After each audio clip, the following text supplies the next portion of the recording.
Hey guys, this is Tom Hanks. Welcome to another stream. Today we will have the third and final race of the 1972 season in the Classic Rally competition. How's everyone doing today?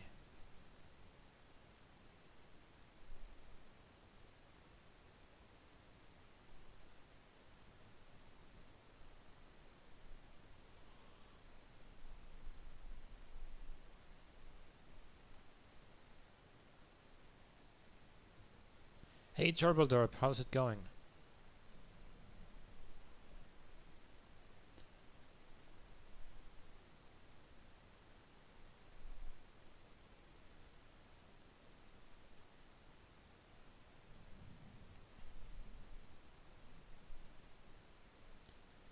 Gonna launch BeamNG.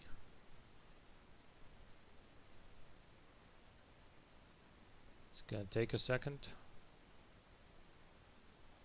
as it always does. I think the Killer Bee is gonna sweep the series today. We'll see. We'll see. I'm not gonna say it can't, because it's definitely proven itself. But I think there's a few cars here, particularly here, that could be very, very competitive. I'm gonna start off in my own car, of course, to warm up. Shouldn't take too long this time because I'm still very familiar with this track, although I have been test driving with all-wheel drive cars lately here, so bit different. But I know the track anyway, so.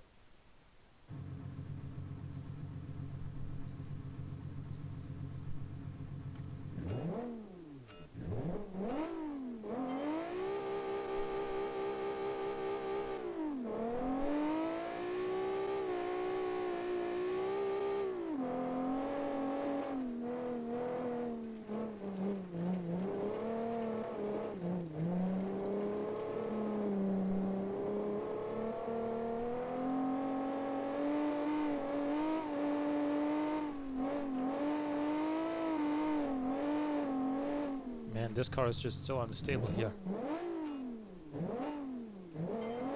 Was working on a Group B Proto last night, yeah. Group B is gonna be a lot of fun.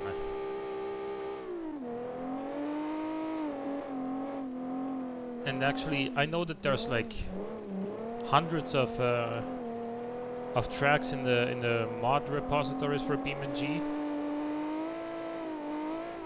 But as far as ones that actually have time trials that are suitable for rallying, I couldn't find one so far.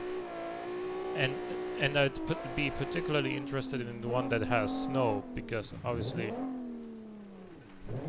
rally drivers are kind of famous for being very fast on snow as well. And especially when we're in Group B and you know, most people, if not everyone, is gonna go all-wheel drive, then the snow shouldn't be too much of an issue. Sure, it's gonna be different than on tarmac or even gravel, but let's just put it this way: it's not gonna be as bad as these rear-wheel drive and front-wheel drive cars would be on snow.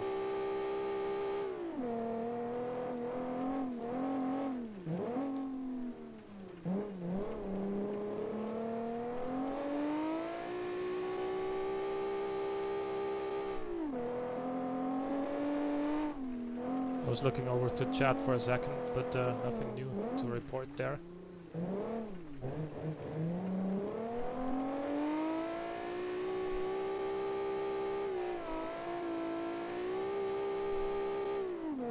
Man, I love this track with a rear-wheel drive car. You can do beautiful slides.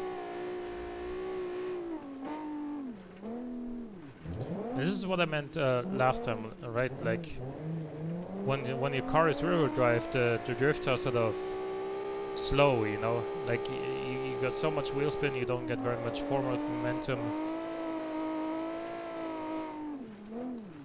And you can really balance the car with only the throttle.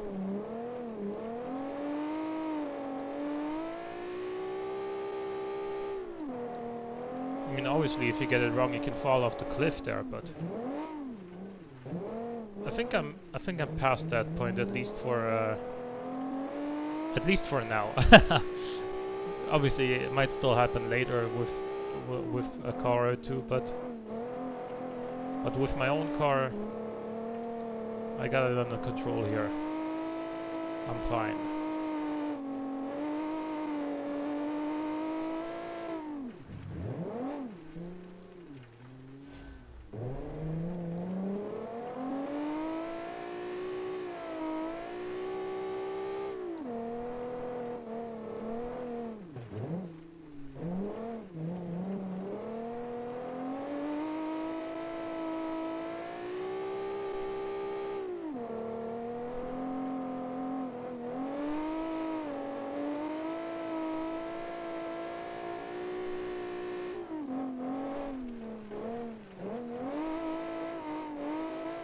Got it.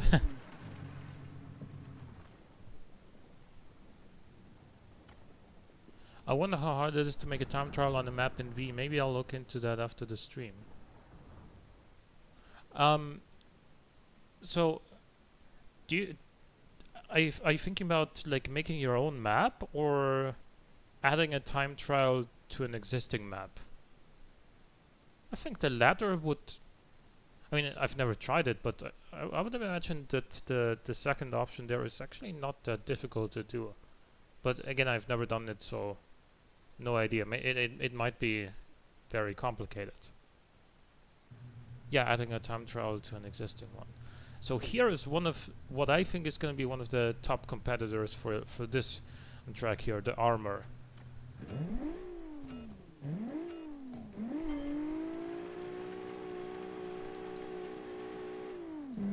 I think I said that on the small island race already, that this car is gonna be very good here.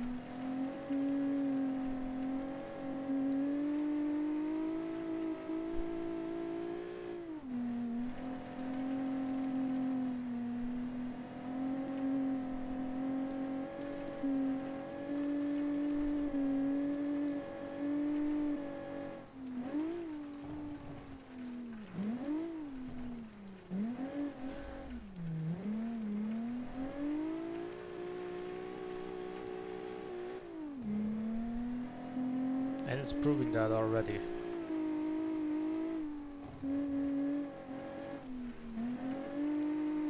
A little bit of understeer into that corner there. Would have liked to have taken it a bit faster, but we're still good.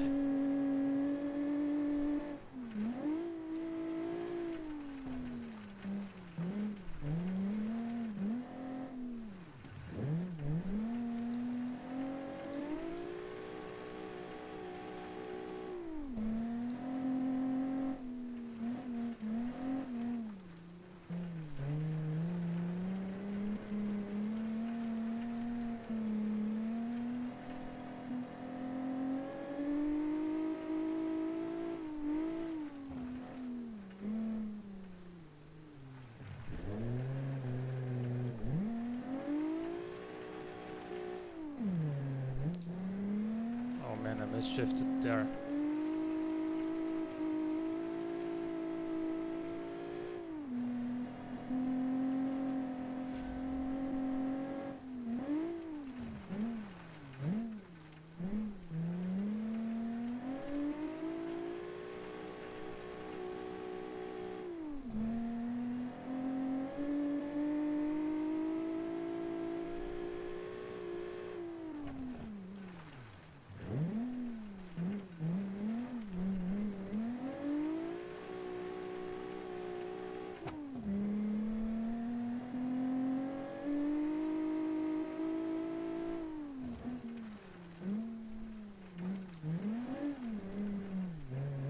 Understeer there as well, even on power.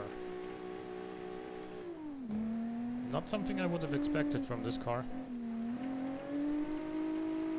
Here we go though.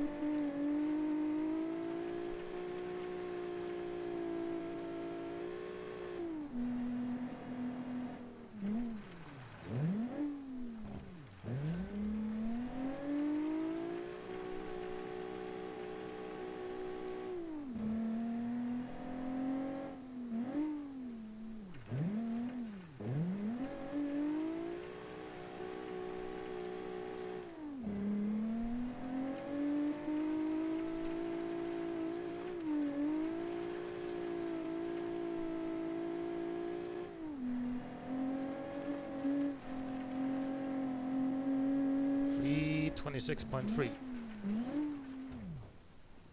Okay. Don't bother about that 300. That's we're not gonna see another car do that here. Nice run, thanks. There was one missed shift and I think one hairpin where I ran wide, but other than that, it was not a bad run.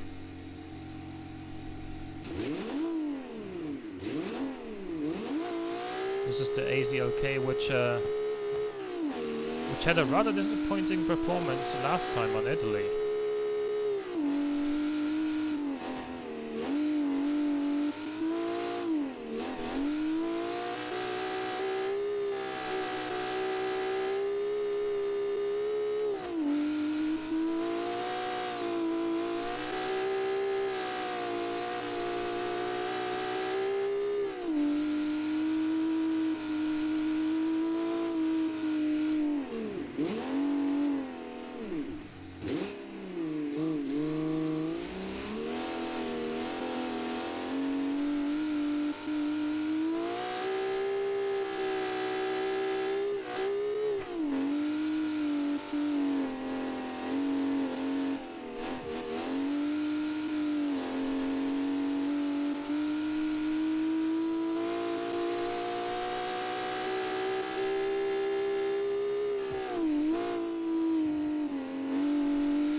That straight six is so loud, dude.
Towards the finish already. Is it gonna beat the armor?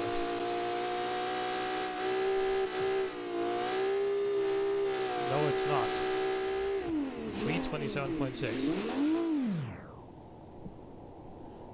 Hey Genje, how's it going? The armor is currently in the lead. This is the second car we drove today. This is my own car. Again in last place, of course. And don't worry about this one. This is the way I would put that. Don't worry about that time. We're not gonna see that today. Next up, the BAC Tempest.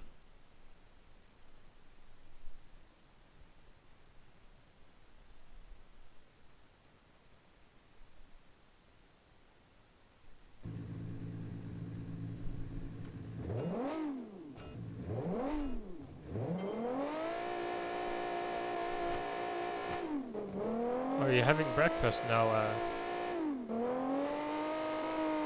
You're from the US, right? Where in the US are you from?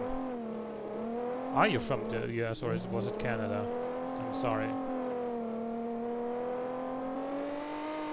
Hey Lowlife Max Camera, how's it going? I'm doing good, thanks for asking.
I'm gonna say this car feels more at home here than the ACLK did.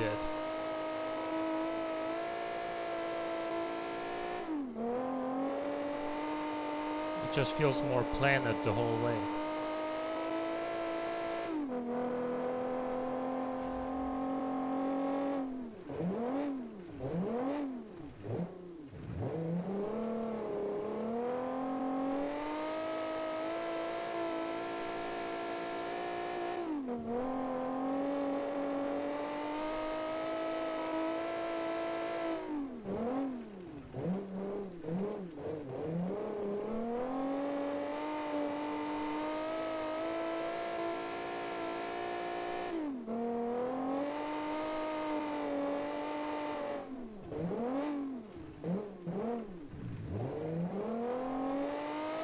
By the way, guys, I want you guys to... Obviously, the Group B rules video is gonna go live later today. And in Group B, I want your cars to... this is something I don't see in the rules video, but come on, it's Group B. You gotta go with like nice paint jobs and crazy aero and, you know, stuff like that, because if not in Group B, then when, you know? is basically where I'm coming from. Like if you're ever gonna put massive wings and crazy white fenders and stuff like that on a car, then Group B is the time to do it, isn't it? And this car is actually gonna go in the lead. Very nice. 323.7.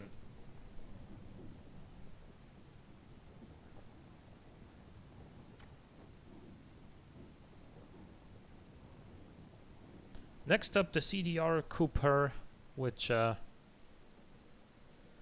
actually didn't do that well last time.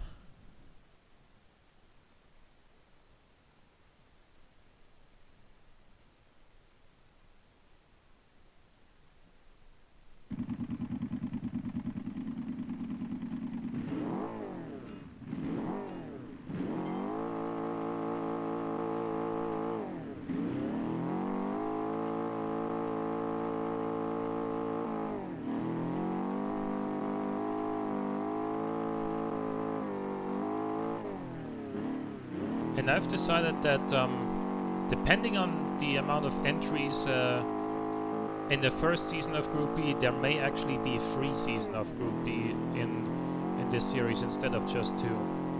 I want to do at least 2, but if we get, like, if you guys really like it, then I might do a third as well.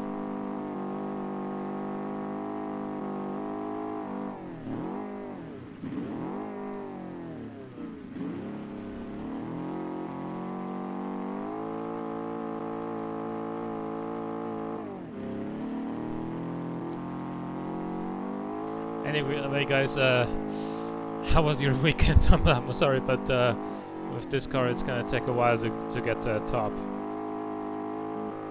sorry to the creator of this car, but we're in for the long haul here.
What this car lacks in speed, it makes up for in style. Yeah, I mean, it does look good. The taillights obviously remind me and probably everyone of like a DeLorean, which came later, not in 1972, but still. There were cars in that era that had taillights like this as well. But yeah, it looks good, but it could really use another like 50 horsepower or so. Because if I remember correctly, it only has 107 or so.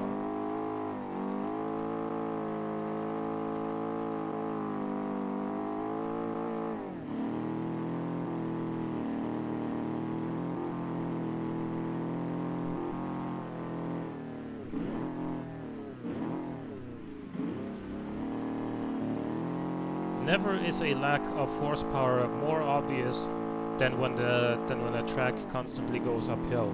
I'll tell you that much. Hey Guts04, how's it going? Thank you for following.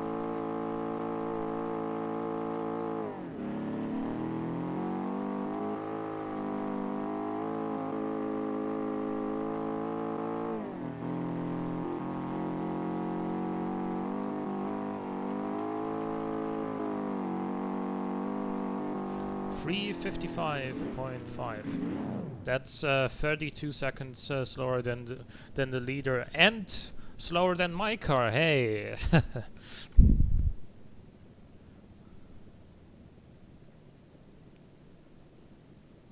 Next up, the Falcon Ghost V6.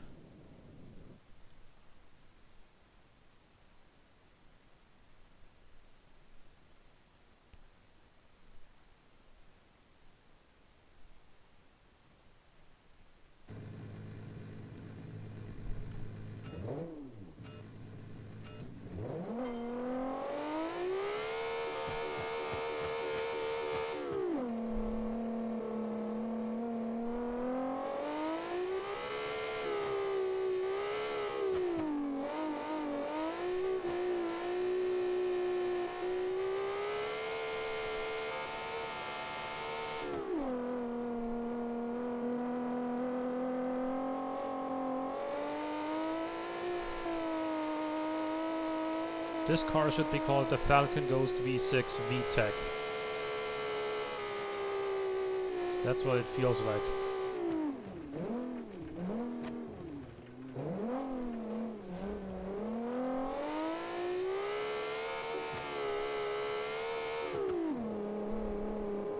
Just look at that. Nobody's home, even at 5,000 RPM, and then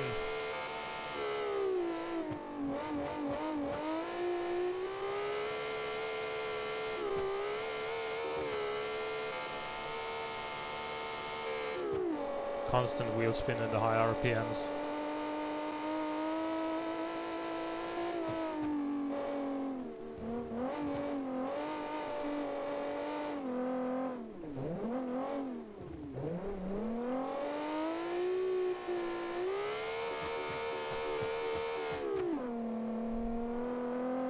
and then when you do shift because you think you're in high RPMs, you kind of die because you weren't actually at the middle of first gear, for instance, and then the engine has like no torque.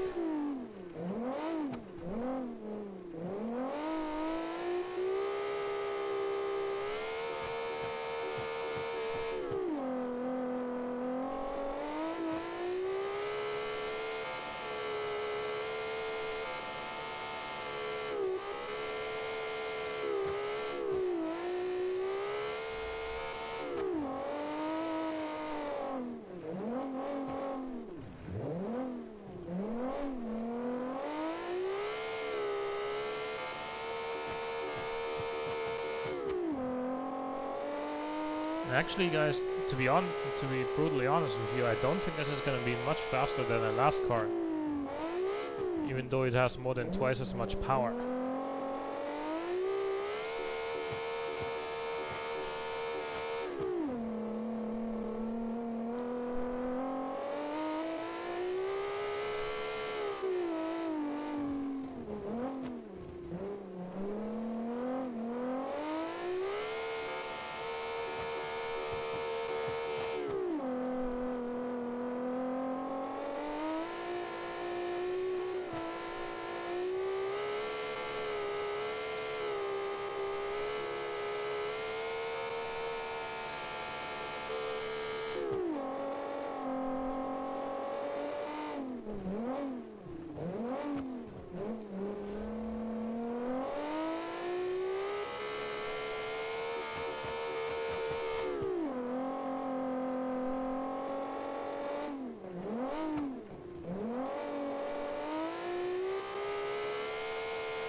Like, you get tons of wheel spin.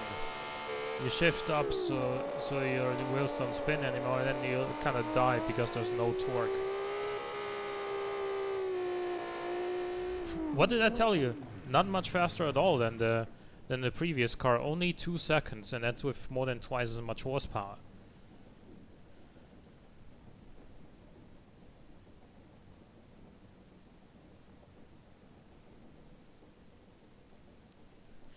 You were considering calling it the Falcon Ghost V6 VTEC?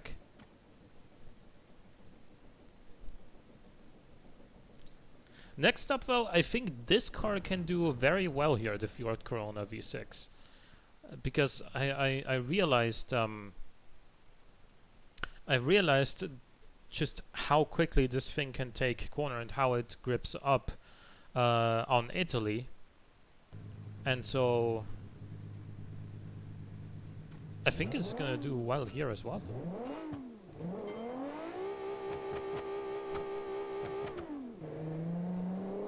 Maybe I'll get it right in Group B. Yeah, I mean, let's see. The Group B is gonna be another chance for you.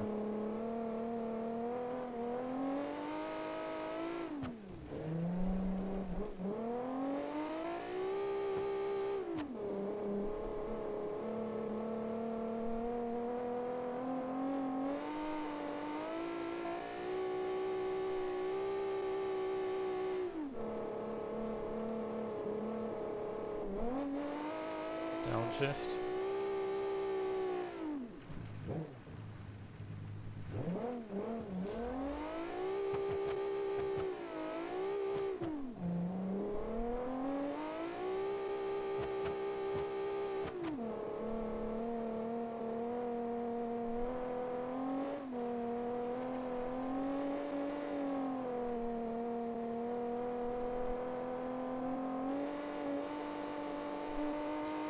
This doesn't feel quite as at home here as it did in Italy.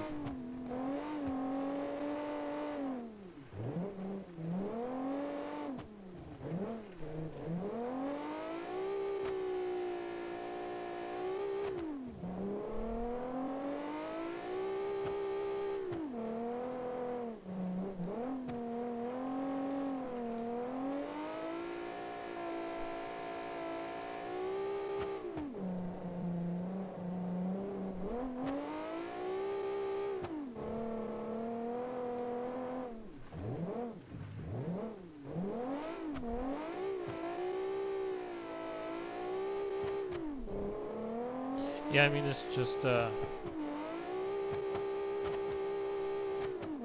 some reason this is pretty severely struggling for traction here. I mean, I know we're on gravel as opposed to tarmac last time, but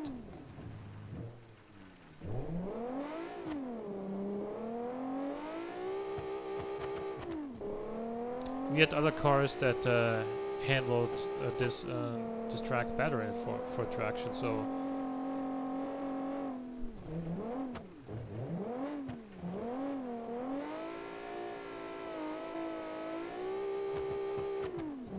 obviously a good pull of the handbrake does help get it around those hairpins.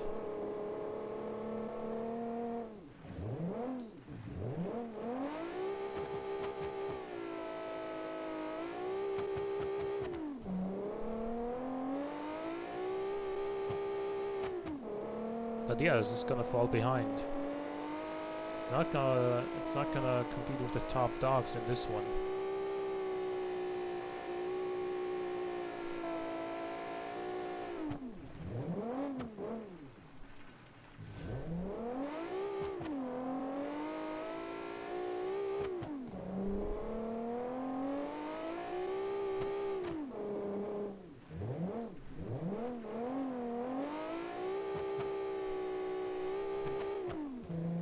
And also I realized that, of course, with Group B, you can use all-wheel drive, you can use turbos, but I'm already like fearing that everyone's gonna have a turbo engine and everyone's gonna have all-wheel drive. So please, guys, at least someone make a car that's not turbocharged and all-wheel drive. Please. Anyway, the Fiat Corona came in with a 341. Slower than I had expected, to be honest with you. But now we're on to the Halpin Scorpion. So this is definitely a contender for definitely top 3, if not the win here. So this came in second on the first race, and I believe third on the second race. So it's certainly a car to watch out for.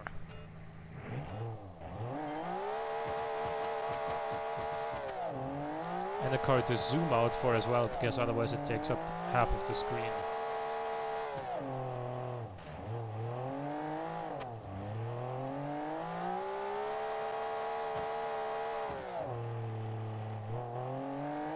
Come on now. When a car has this much wheel spinning, you never know when it's actually time to shift and when it's still spinning.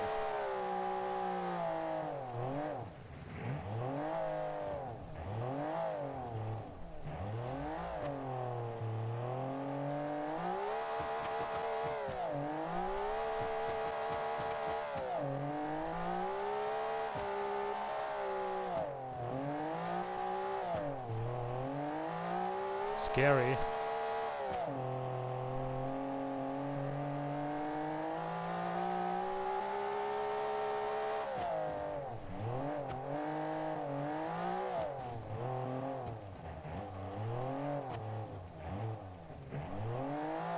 Oh no, I messed up the camera.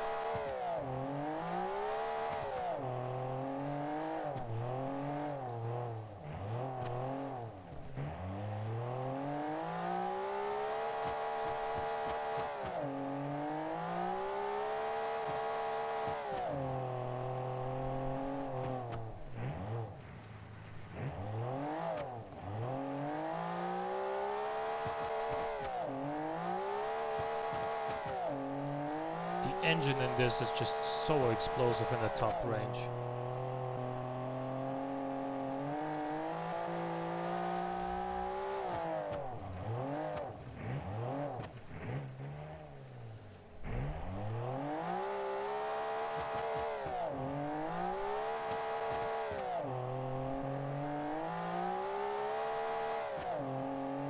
I mean, impressions so far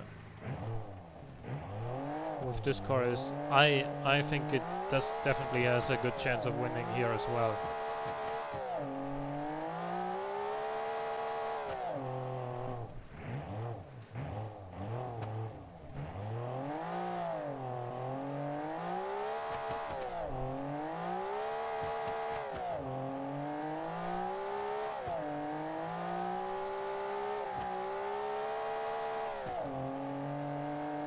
But starting in Group B, you won't be able to build a car quite like this anymore, because there will be a minimum weight for the car. So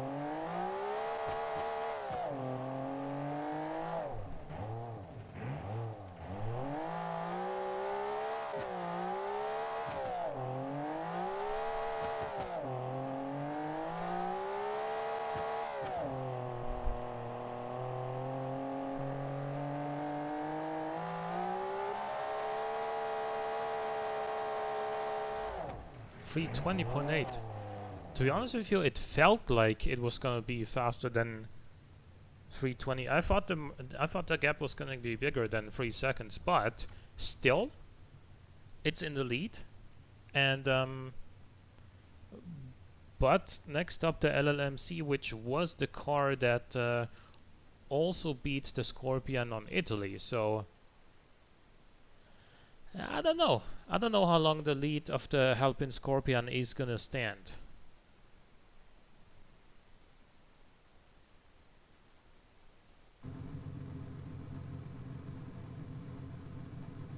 Now I can stop worrying about my lead. I mean, no offense meant, but there were still a lot of cars to go when you took the lead, so it was most likely, like odds were that some car was probably gonna get you.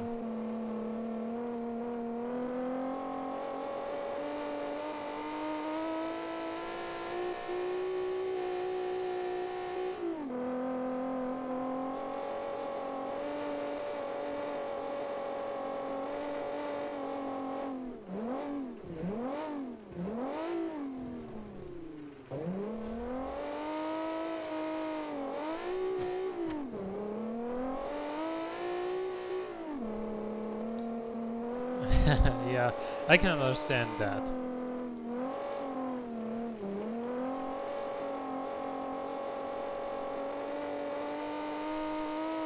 This car is going well too, though. Like, let's not ignore the pizzeria Scuderia here.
This also feels very, very competitive up until here. So the Alpine is definitely not gonna have it easy. And let's not forget about the Killer Bee as well, so that's still to come too. And seeing as the gap between the Alpine and the next best car is quote-unquote only 3 seconds, I feel like there's still room to go, you know, still room for improvement on the Alpine's time. I think. Why wouldn't you turn even with the handbrake like that? That probably just cost like half a second at least. But even then, we weren't gonna catch the Alpine anyway. Surprisingly, I thought this car would definitely have a shot. But in fact, it's only gonna be in 3rd place. behind the BAC even.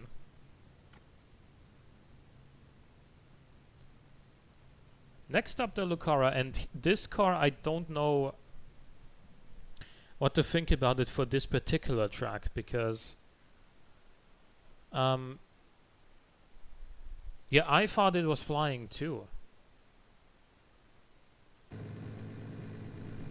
But now this one,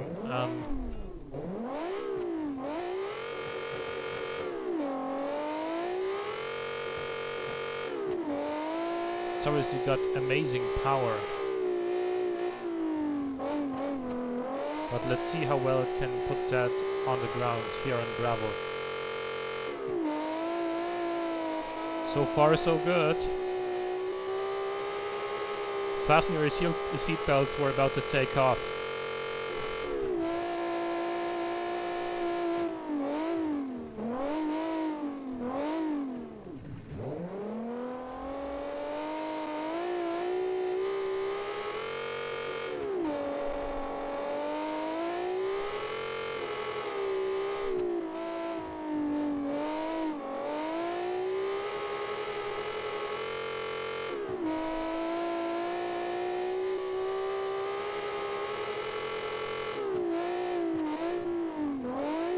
Why is it so effortless here on this track, and why did I have so much trouble with it on Small Island? And that was me missing that corner, I'm sorry.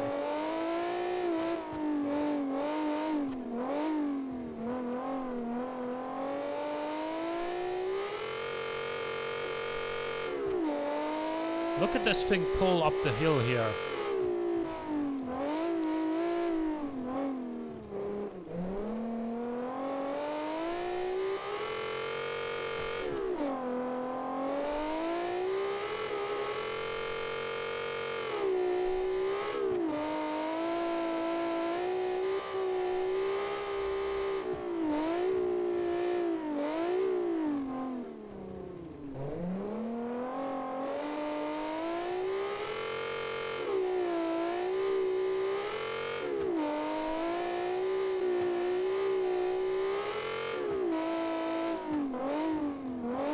Even into 4th gear in this one on the straight there, so.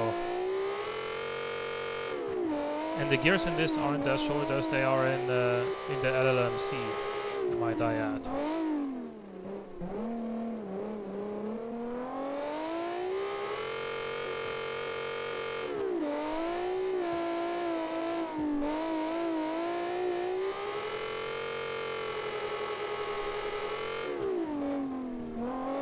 Careful. Use every inch of the track.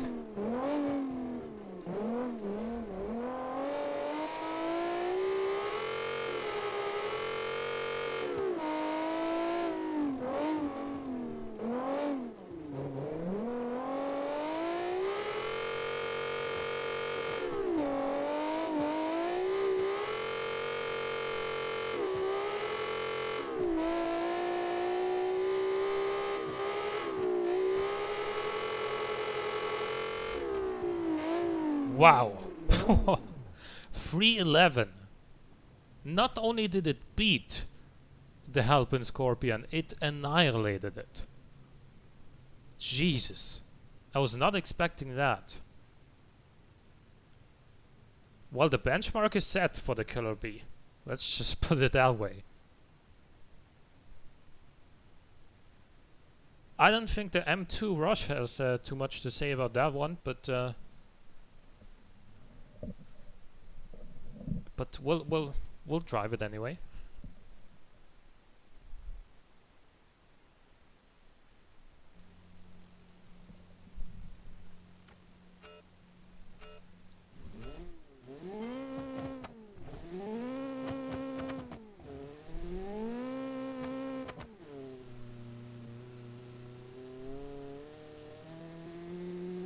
Yeah, this is probably already 2 seconds behind the Lucara right now.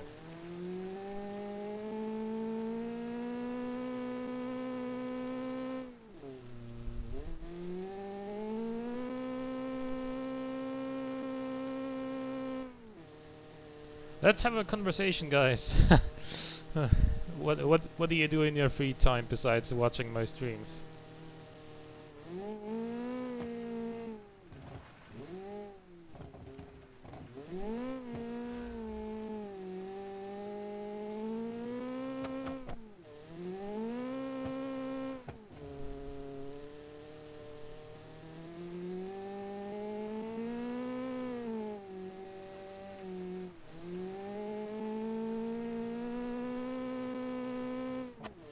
It has a lot of Niva feel.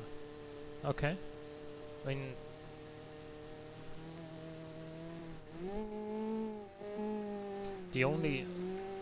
mean, I suppose there were probably multiple generations of the Lada Niva, but the one I am somewhat familiar with is the one that looks like a Land Rover Defender.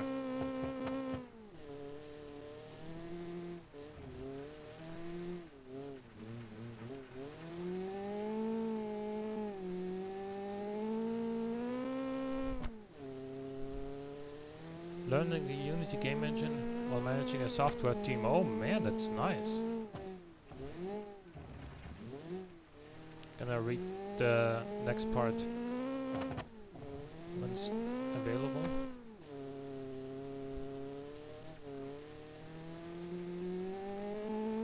Oh yeah, since you can't leave home office.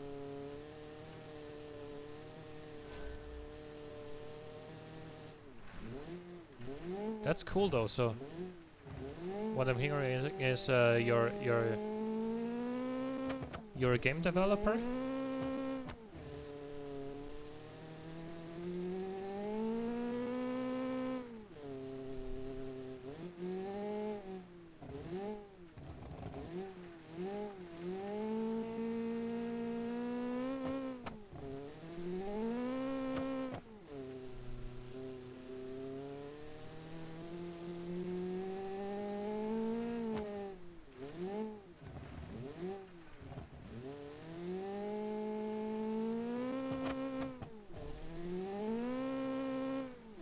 Insurance auditor and CAD diagram editor, okay.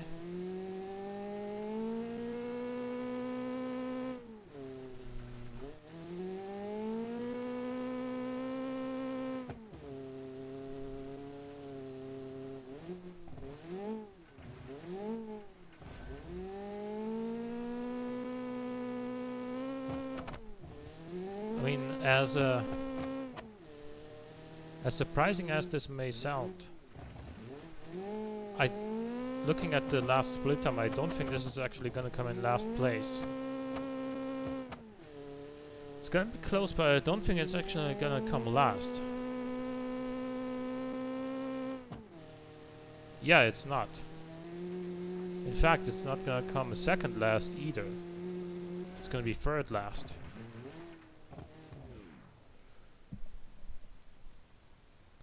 I use drones and hand scanners to create 3D models of buildings for construction companies. That's cool, man. I'm working with a software team to make computerized walkthroughs of buildings. Okay, now that I can imagine that being extremely good for like architects or estate agents. That's the word. There we go. So for estate agents, if you make like a computerized sort of 3D preview of the flat or house that they're about to sell, then that could be really useful for that sort of purpose. You run a roadside tiger zoo. Okay, not bad. I mean, if it's true.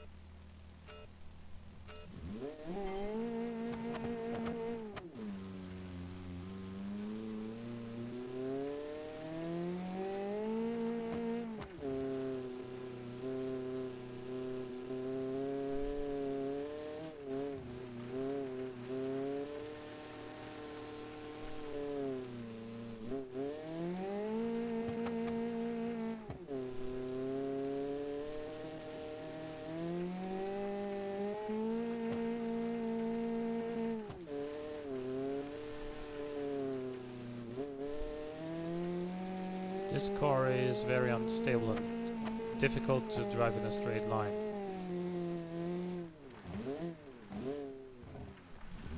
So how is it in a corner? Well, so far, fine. Not amazing, but fine.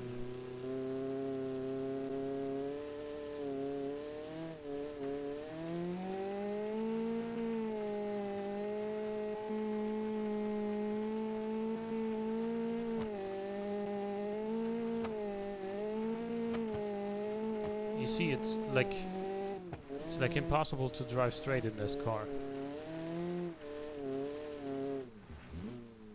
And I know a game in which this car would be amazing, and that would be the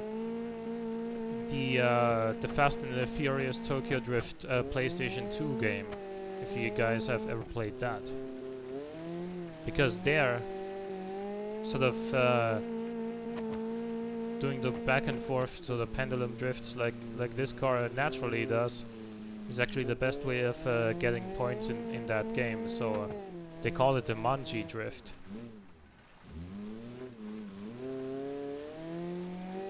Where you drift one way and then while with the wheels still spinning, you drift the other way. And I'm not doing that on purpose, by the way. Like, this is just not. This is just impossible to keep on in a straight line.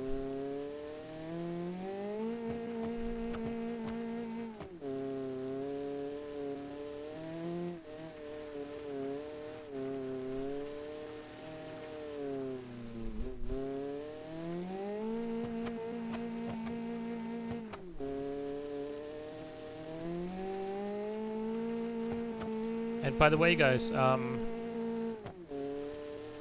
know that the next stream is gonna be next Sunday, sorry. But for the community competition anyway. But if anyone would be interested, I just bought Dirt 4, and if you guys wanna see it, I can stream that next Saturday in place of BeamNG.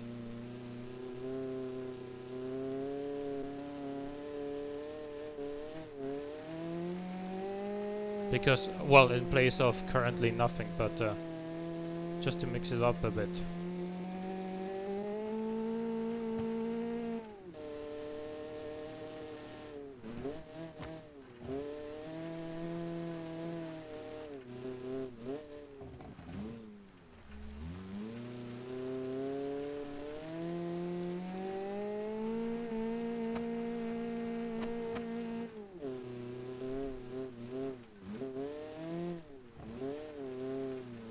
Okay, so you would watch if you don't need to work, okay? I feel bad for the guys who need to work on the weekend, because I know how it feels. I used to do it as well, but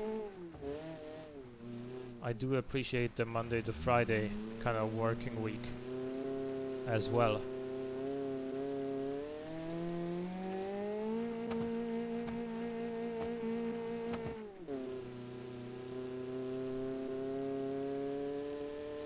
Hey, this car actually drove straight right there. No, it doesn't anymore.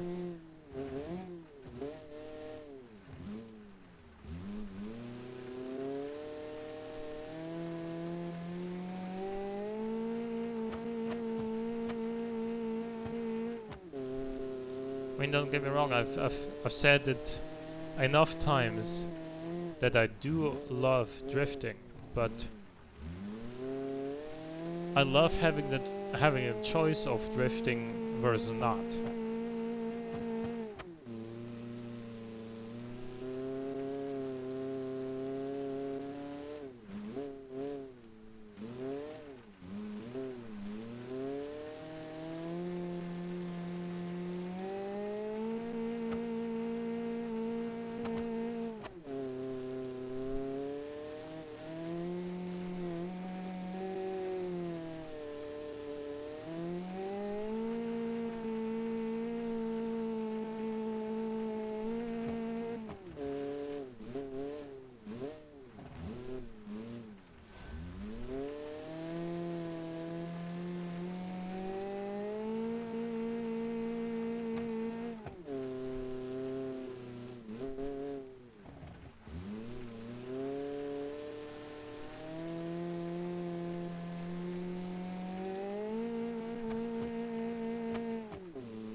Do you like Dirt 4 better than Dirt Rally 2.0? Here's the thing. I haven't played Dirt Rally 2.0, but I have played Dirt Rally 1.0, and at the time, obviously, Dirt 4 wasn't out yet, but it was Dirt 3, and I much preferred the Dirt 3 to Dirt Rally 1. So my thinking is it's probably going to be the same with their respective successors as well. And that's why I bought Dirt 4 rather than Rally 2.0.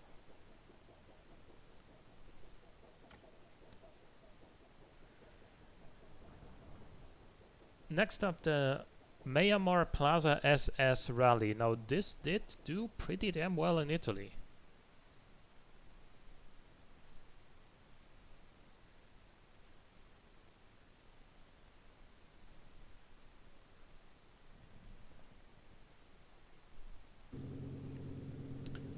I mean, I could be wrong as well. Like Dirt Rally 2.0 could also be amazing. I've seen YouTuber Jimmy Broadbent play it.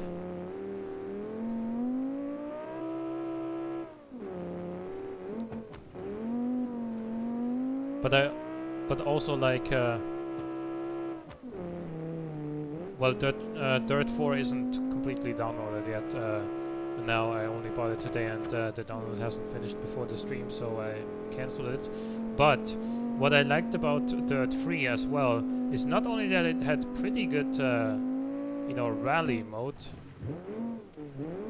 but it had like Gymkhana modes and stuff as well, and cars that were dedicated for that. You don't get that with Dirt Rally, obviously, because it's not what it's about.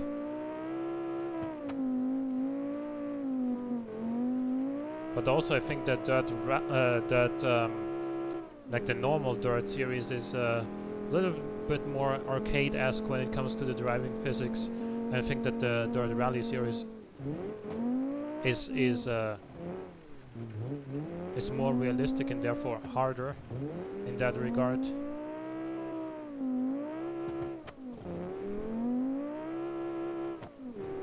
And I don't have a wheel, so obviously I would like one, but things are expensive.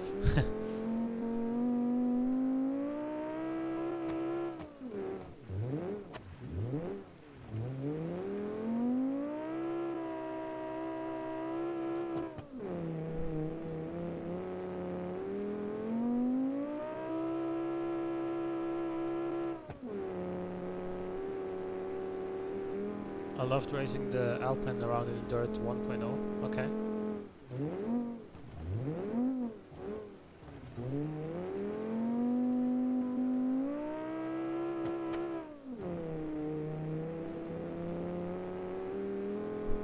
Thank you, Free Exotic Joe.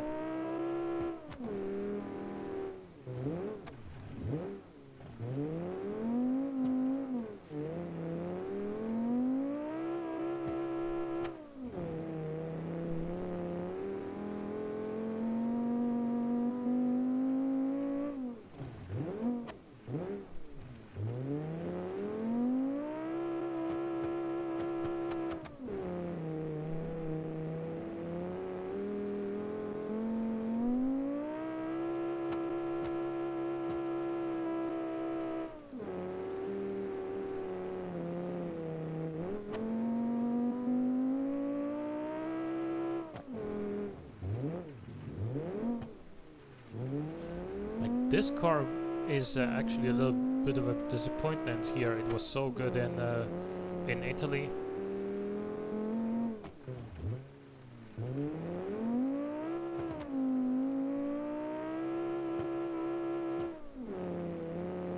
But here it kind of got outclassed by quite a few cars actually, looking at the time. Even by my car. And that's saying something. Because as far as you know, reference cars for these challenges, this was not my finest effort. compared to some of my previous cars, but yeah. Next up, the Miranda Zenith 2000 RS, or Zenith if you prefer.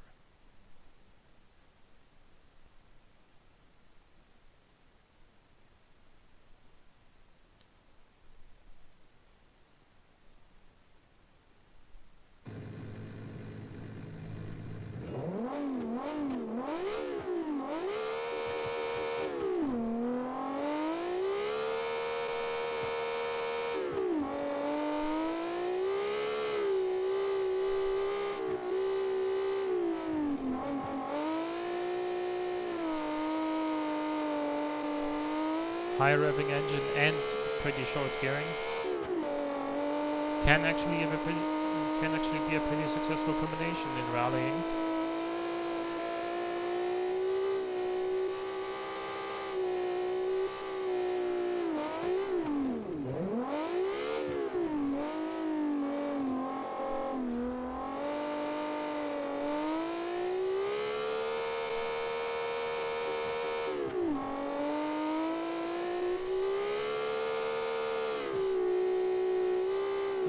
At this, and by this I didn't mean the barrier, I meant the apex. Welcome back, Genje.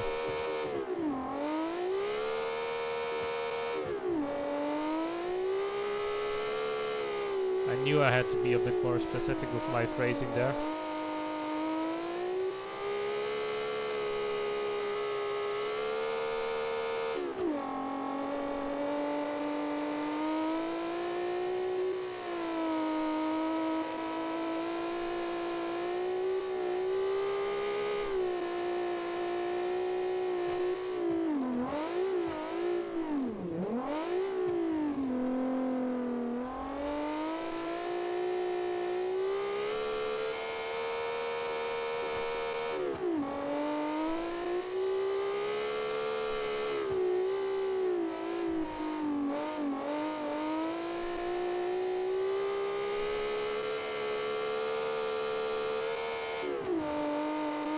This car has a similar problem to the Martin rally that we saw a few moments ago, in that it oversteers too much, too easily. It's kind of all over the place.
I do think that this is gonna do quite a bit better than a Martin rally though, because it doesn't feel, it does still feel loose, but it feels like at the same time it can still accelerate better than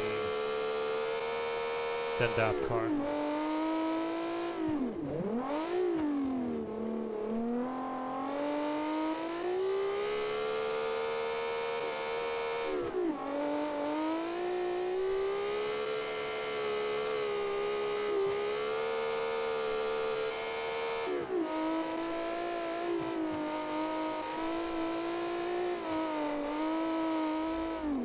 3:32. Okay. Not that bad. But still 21 seconds behind the leader.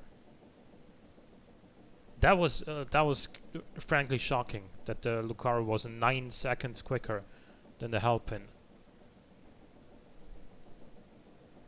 Next up, the Raymond Otter.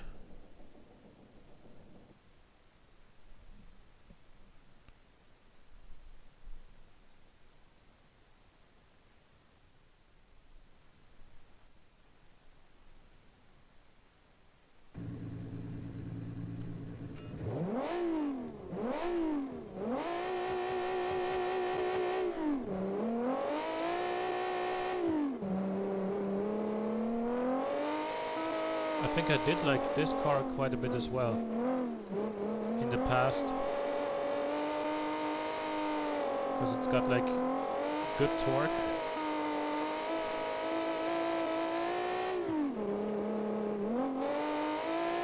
Still wanna rev it out and get the most power, obviously, but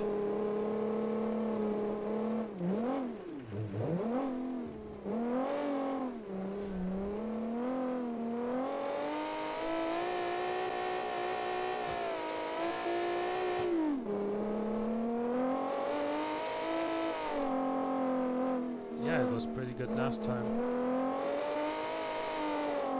I think it even came 4th last time, so definitely a respectable competitor.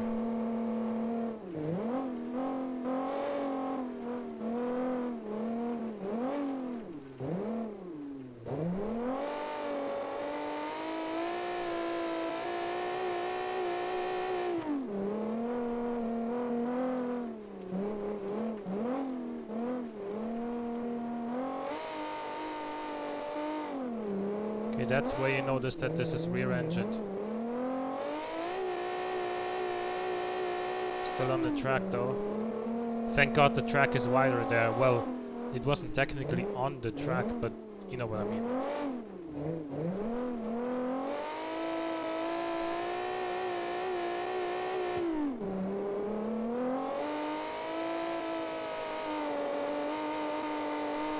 Caught it there.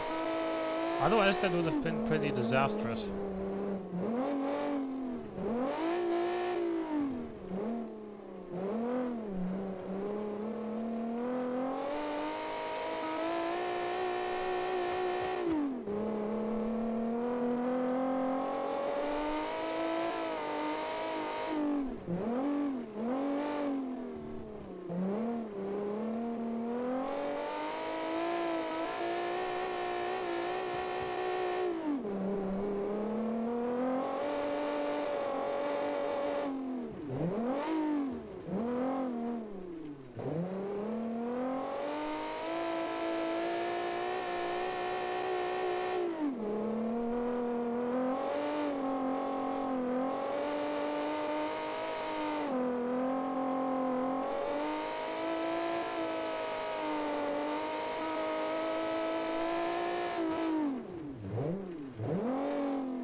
See where this finishes.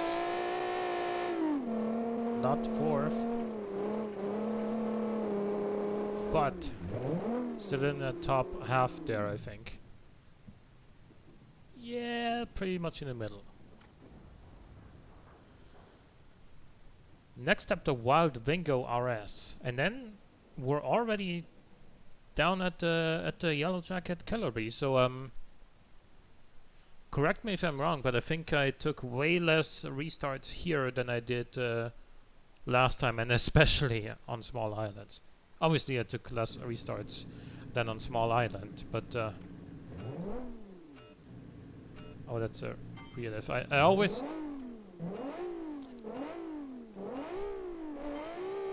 whenever there's a diff that can be locked, I will I'm always thinking, oh, it's gonna be front row drive, but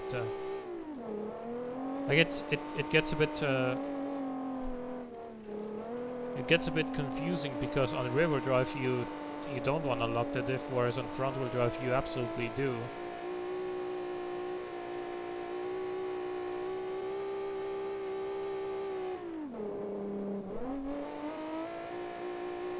And so the cars that are rear wheel drive and have a diff, I don't quite understand the point. And this car is actually pretty slidey as well.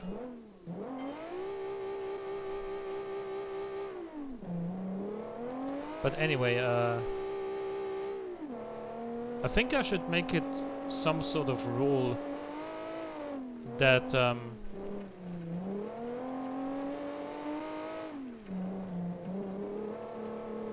if you don't want me to lock the diff, please don't put one on the car, because I don't care even slightly about what automation says. I know that automation gives you more like drivability and sportiness stats if you put the diff on, but I don't care, you know? Come on, man. Like, why is this so freaking unstable?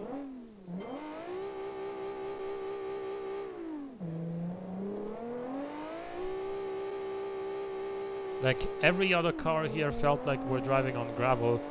This feels like we're driving on ice.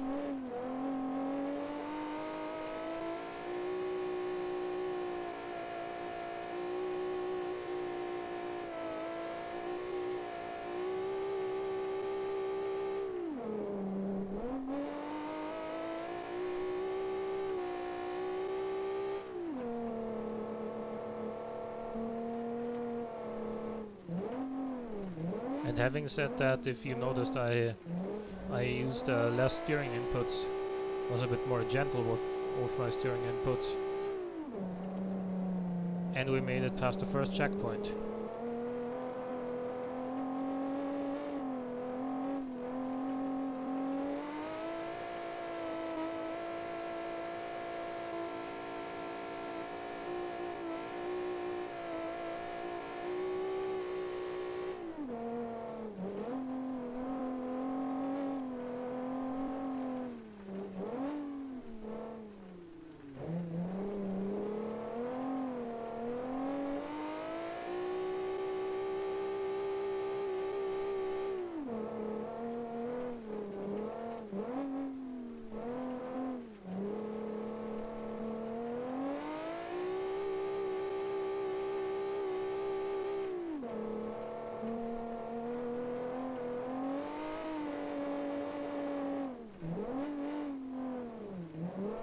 Skittish, yeah, it is.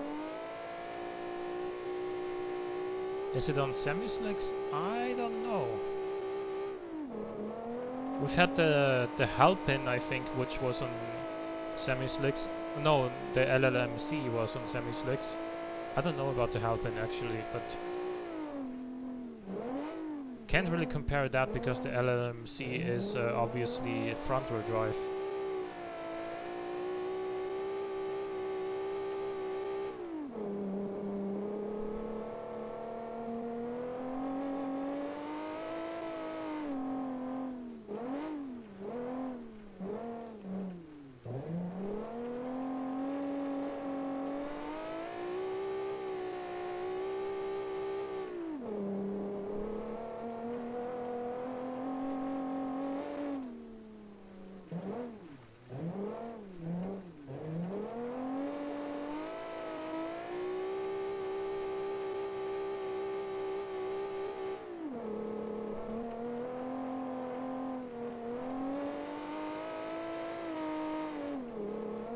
Judging by the tire profile, they don't look like semi-slicks.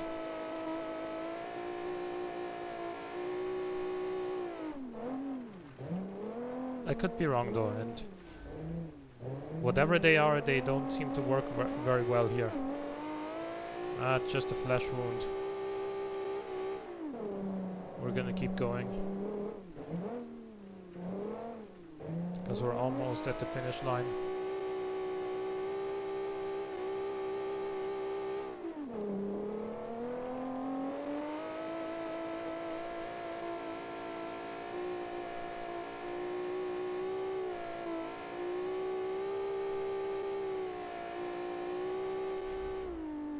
347. So this is unfortunately among the last cars here. So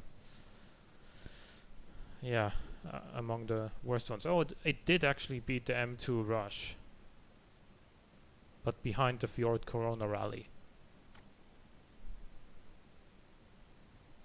Now the moment of truth though. Can this go 3 for 3?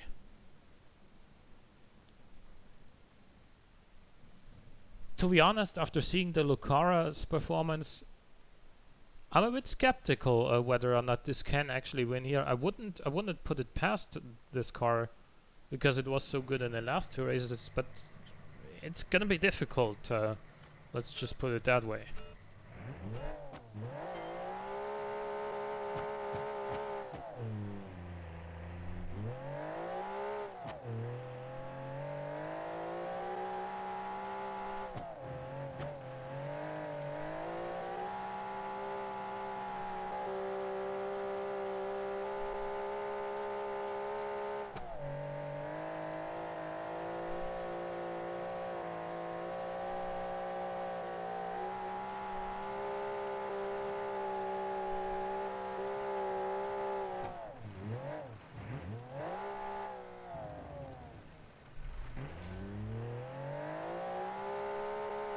Okay, we gotta use the handbrakes around these hairpins. I learned that much. Gonna stay in second gear here.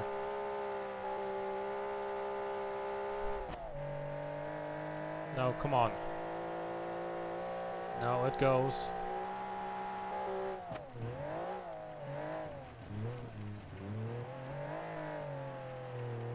We're still okay.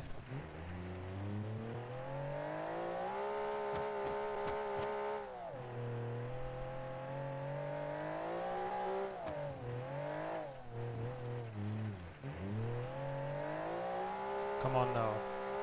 Put the power down. And here it goes.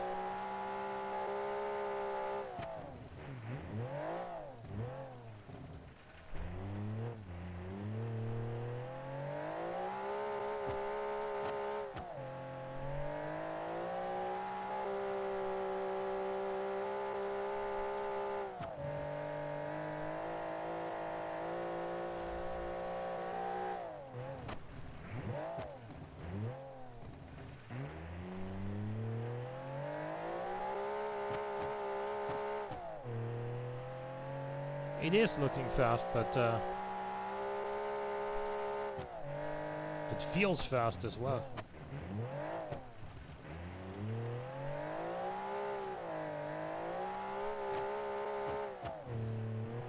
But is it fast enough to catch the Lucara? That's the big question.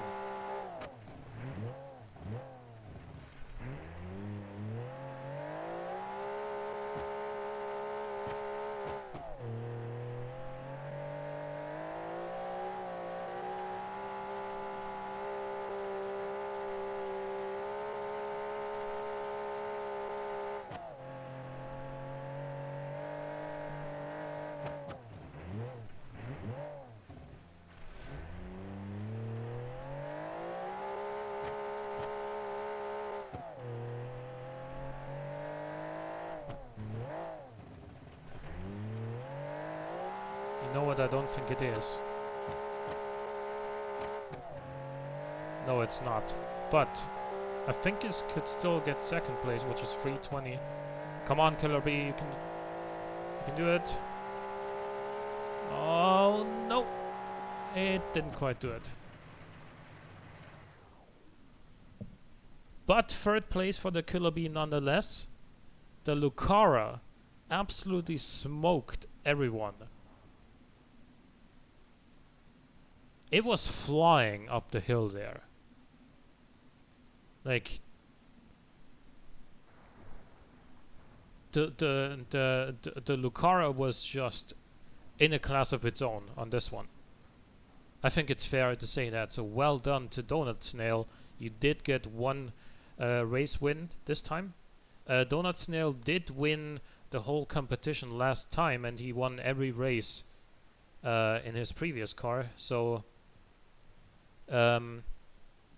he he was a bit of a favorite for the title this time as well, but at least he did manage to get one race win. So, first place to the Lucara with 12 points. Second place does go to the Halpin. A very consistent performance. 11 points. And actually, this is going to make things pretty close, isn't it? Because now the Yellow Jacket is only in third place.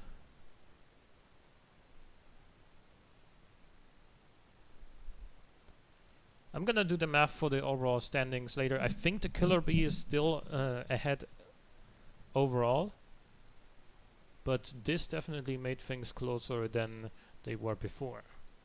So the BAC Tempest coming in a strong 4th place.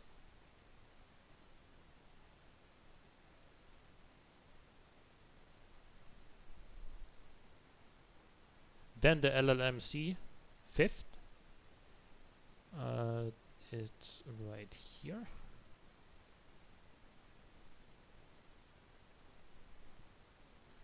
Then the Armor Sunburst Rally in 6th place. Then the ACLK 7th.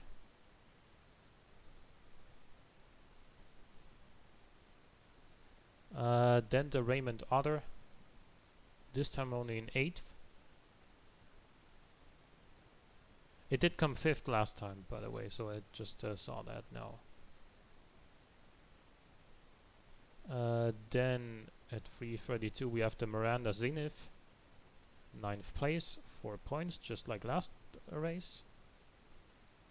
Then we have the Myanmar Plaza.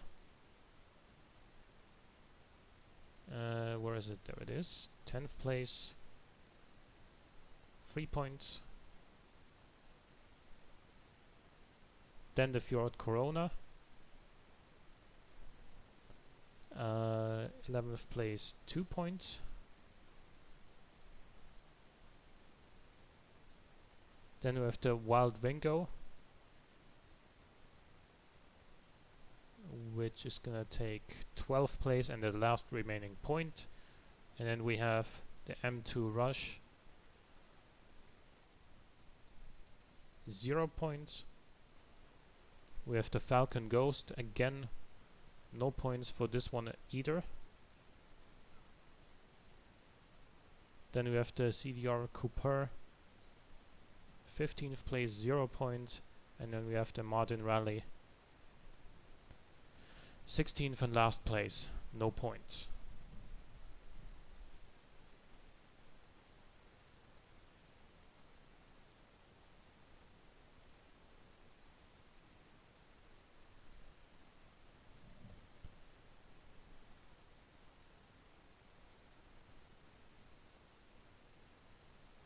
Yeah, the car is just kind of going down the hill slowly but surely. But there we go. Okay, so let's add the points together, shall we?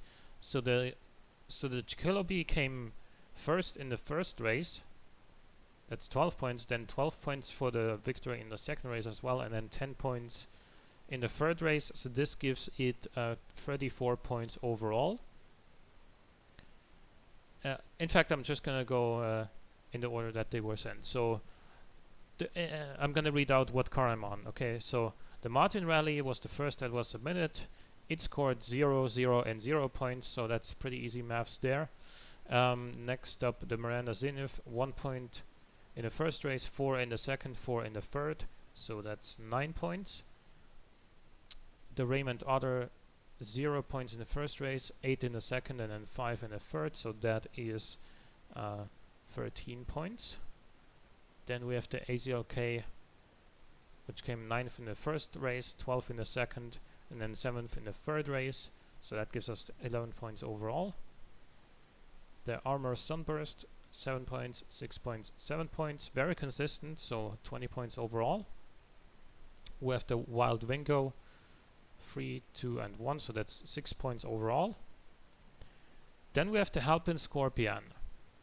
So this came second in the first race, third in the second race, and then second again in the third race. So that gives us 32 points overall.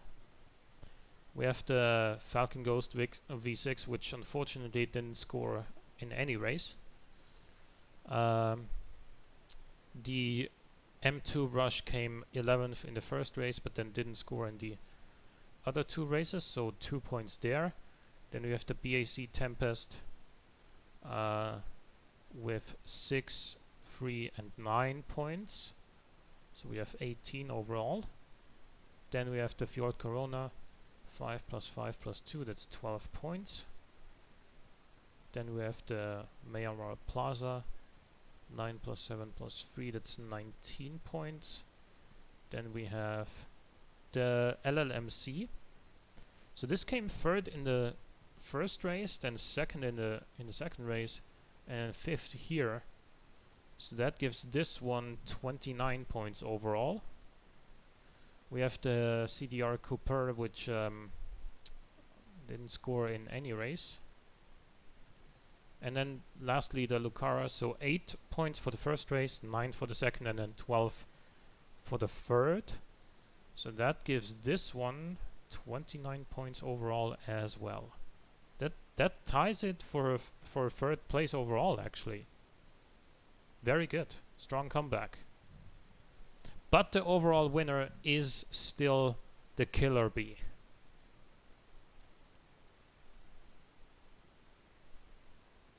So congratulations to Genje. Very, very good car. And if you want to get a bit of a taste of what's to come, the rules video is going to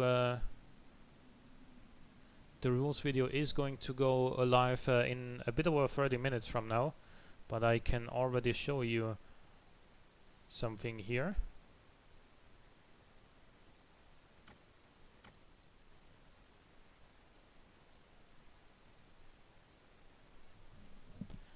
So this is what's to come. We're gonna go up Pikes Peak here in a Group B car.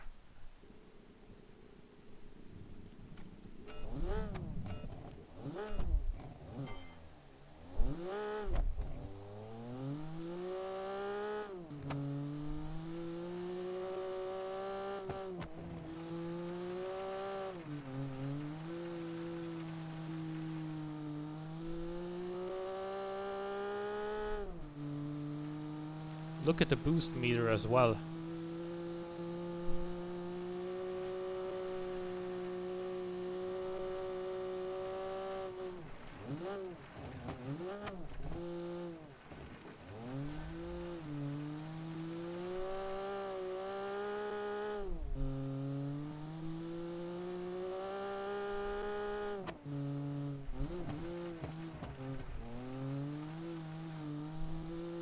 Use every inch of the track.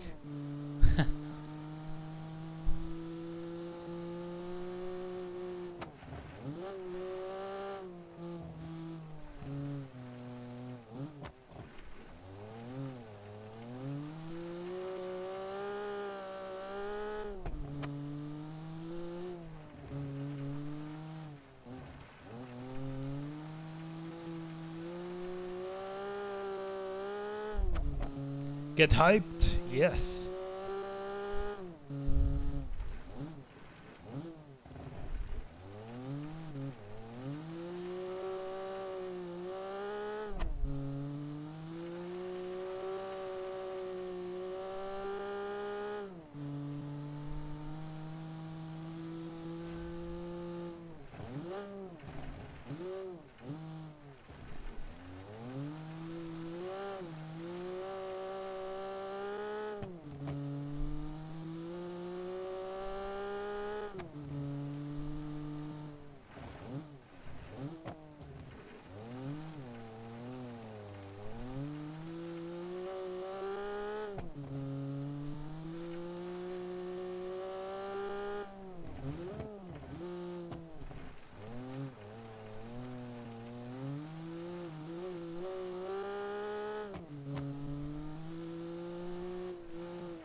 So in case you were wondering what the car was that did the 300.7, it was this.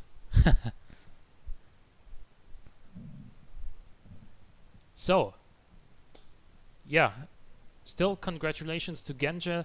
I will be messaging you in a moment on Discord to give you the De Tomaso Pantera. And yeah, so thanks everyone for watching. The next challenge is gonna be on well, the challenge video is gonna go live in 30 minutes, actually, exactly from now. And yeah, so it's gonna start. The first race is gonna be next Sunday. If you guys still want to see it, I will stream a Dirt 4 on Saturday, but I'll ask that on Discord as well to make sure we actually get a few people together who want to watch. Yeah, until then, have a good one, guys. Thanks for watching, and I'll see you next time. Have fun building your Group B cars, everyone. Bye bye.